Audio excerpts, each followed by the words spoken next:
টাকার চেয়ে সন্তানের মুখের হাসির দামটা অনেক বেশি। আসসালামু আলাইকুম, ওয়েলকাম টু মাই ভিডিও। আশা করি সবাই ভালো আছেন, আল্লাহর রহমতে আমি অনেক ভালো আছি।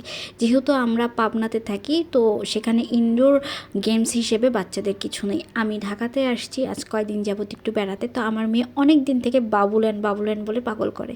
তো আজকে মেয়েকে নিয়ে গেছিলাম বাবুল্যান্ডে। আসলে আমার মেয়ের মুখের যে হাসিটা, সেই হাসিটা লক্ষ টাকা দামি। আমার মেয়ে যে খুশিটা পেয়েছে, আমি অন্য কোথাও গেলে হয়তোবা পাইতাম না। হয়তোবা এই টাকা দিয়ে আমি অন্য কিছু করতে পারতাম, কিন্তু আমার মেয়ে যে শান্তিটা পেয়েছে আর ওকে দেখে যে আমি শান্তিটা পেয়েছি, সেটা অন্য কোথাও আমি পাইতাম না।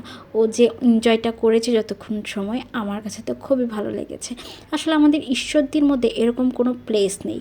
ছোটোখাটো এরকম কোনো প্লেস হওয়া অনেক প্রয়োজন। হ্যাঁ, রেস্টুরেন্টে আছে, কিন্তু রেস্টুরেন্ট তো আর বাচ্চাদের খেলার প্লেস হিসেবে হইতে পারে না।